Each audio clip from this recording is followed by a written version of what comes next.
तरीके से तैयार है, तुम गले तो लगाना सीखो। और उस ओबीसी से भी अनुरोध करता हूं, उस ओबीसी से जो छतरी लगाए घूम रहा है, गौर से सुन ले, कबीर को न काला धागा हाथ में पहनाया है, न टीका लगाया है, न हार पहनाई है, न चाकू लगाया है, लेकिन मेरे बेटे को नजर नहीं लगती क्योंकि वो तार्किक पिता का पुत्र है।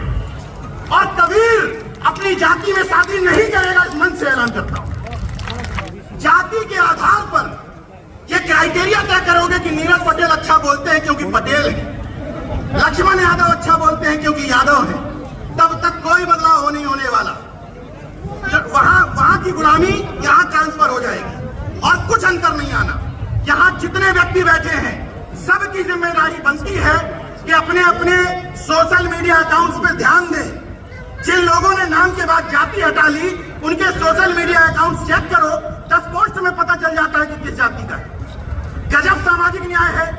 एक ट्रेंड देखिए, इस मंच पे बहुत अच्छा बोला जा सकता है, बीजेपी का विरोध करो, 50 मिनट सब ताली बजाते रहेंगे, बहुत आसान है। इस भीड़ को मूर्ख बनाना बहुत आसान है।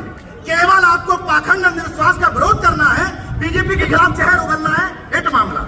लेकिन ये इन लोगों से कौन पूछेगा जो अपने नाम के आगे बौद्ध लगाने लगे? उन लोगों से कौन सवाल पूछेगा कि क्या बुद्धिस्ट बनने के बाद, नाम के आगे बौद्ध लगाने के बाद जातियों में शादियां बंद कर दी क्या? कौन सवाल पूछेगा? अभी तमाम लोग पहली कैटेगरी में हैं कि आज हम लोग इस परिवार को में शामिल होने आए, कोई दिक्कत नहीं। लेकिन 10 साल से 20 साल से जो पंसील का ध्वज अपने घर पे लगा रहा है, इन तमाम सारे चीजों का पालन कर रहा है, प्रतिज्ञा ले रहा है, फिर अंतरजातीय विवाह क्यों नहीं?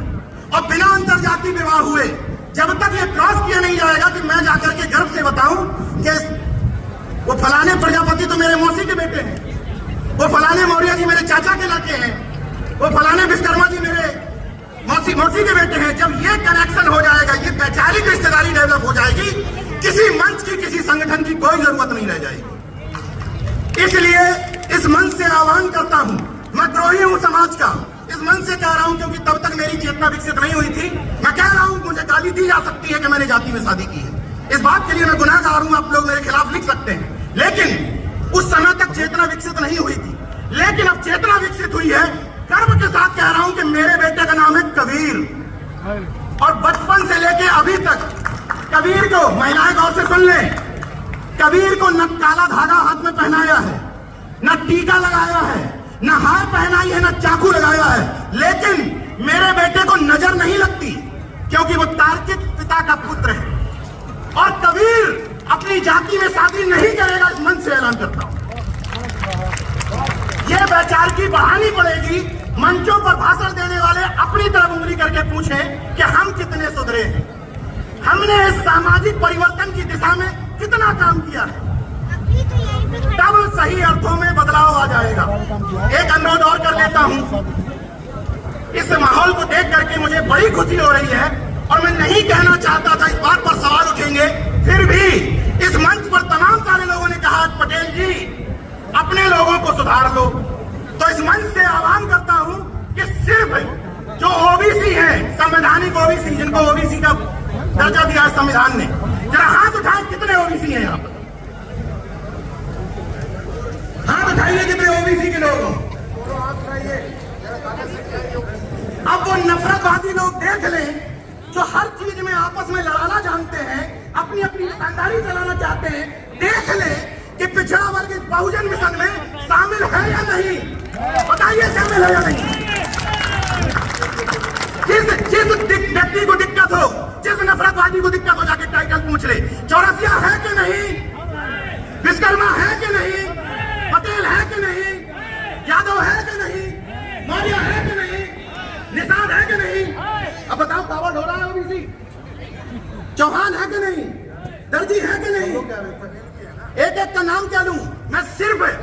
मैं माफी चाहता हूं, पुत्र बनने के बाद कोई जाति नहीं होती, हाथ जोड़ करके माफी चाहता हूं। लेकिन नफरतवादियों को बताना चाहता था, जो समाज में विघटन पैदा करना चाहते हैं, कि इस बहुजन मिशन में अब ओबीसी भी पूरी तरीके से तैयार है, तुम गले तो लगाना सीखो। और उस ओबीसी से भी अनुरोध करता हूं, उस ओबीसी से जो छतरी लगाए घूम रहा है, उस पिछड़े वर्ग के तथाकथित छत्रियों से भी अनुरोध कर रहा हूं कि तुम्हारा छत्रित्व किसी कमजोर को दबाने में नहीं है। तुम्हारा छत्रित्व का मतलब है कि अगर किसी कुर्मी के सामने किसी प्रजापति को कोई मनुवादी पीट रहा है तो तुम खड़े हो जाओ कि तुम्हारी हैसियत कैसे हुई मेरे भाई को हाथ लगाने की। यह तुम्हारा छत्रित्व है।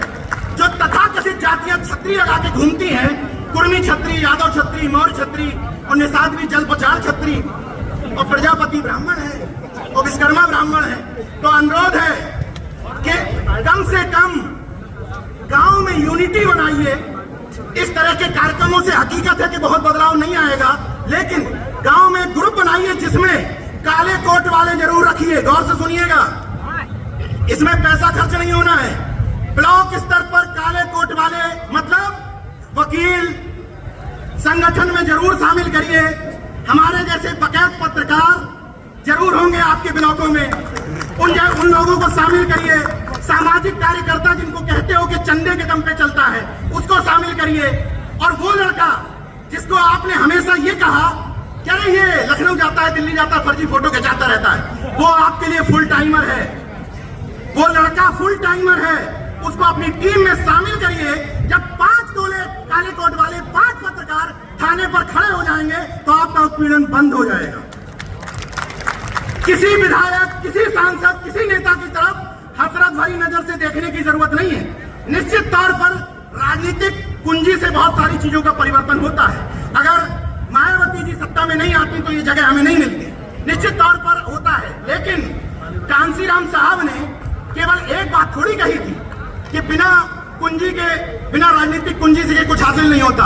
उन्हीं मान्यवर कांसीराम साहब ने यह भी तो कहा था कि अगर सामाजिक परिवर्तन के बिना कोई राजनीतिक परिवर्तन हो जाता है तो बहुजनों के काम का नहीं रहता। वो सामाजिक परिवर्तन के लिए कौन लड़ेगा? हर व्यक्ति राजनीतिक परिवर्तन के लिए लड़ा जा रहा है और राजनीतिक परिवर्तन के लिए लड़ने के चक्कर में बुरा है, भला है, मेरी जाति वाला मेरा देवता है, चाहे फरसा उठा ले, चाहे गणेश पकड़ ले, लेकिन किसी भी व्यक्ति का जातिवाद टेस्ट करना हो। लोग मुझसे कहते हैं कि आप थर्मामीटर लेके घूमते हो क्या? कोई जरूरत नहीं है। 15 मिनट उसकी जाति के नेता को सामने बुराई करो, उसका जातिवाद बाहर आ जाएगा। किसी का भी टेस्ट करके देख लो, और नहीं बाहर आया मतलब बहुजन मिशन का असली योद्धा है। असली योद्धा वही है जो जाति के नाम पे ना फिसले, जो जाति के नेताओं की गुलामी से उबर जाए। मैं भंते जी को धन्यवाद देता हूं कि इतना शानदार मंच सजाया। और ये गौर से सुन लीजिए कि हमें ये प्रतिज्ञाएं लेने की आजादी संविधान से मिली है। संविधान ने हमें इस बात की छूट दी है कि हम किसी भी पूजा पद्धति को माने या किसी भी पूजा पद्धति को ना माने। इसलिए भंते जी ने कहा है कि वो 22 प्रतिज्ञाएं यहां दोहराई जाएंगी। उन 22 प्रतिज्ञाओं के साथ एक प्रतिज्ञा और मेरी तरफ से लेते जाइए कि किसी को भी हम खुदा नहीं बनाएंगे। सभी महामानव जो हमारे लिए काम किए हैं उनको पूजेंगे नहीं, उनको जानेंगे, मानने से ज्यादा उनको जानेंगे।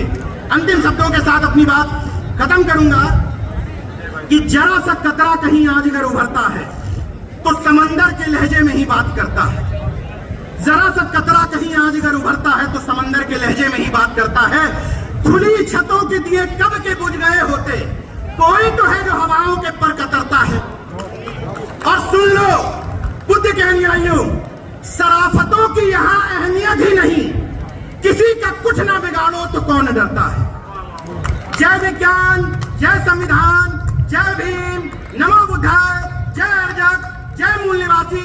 जो कहोगे उसका जवाब दूंगा। जय मूल निवासी कहोगे, जय मूल निवासी कहूंगा। जय भीम कहोगे, जय भीम कह दूंगा। जय फातिमा कहोगे, जय फातिमा कह दूंगा।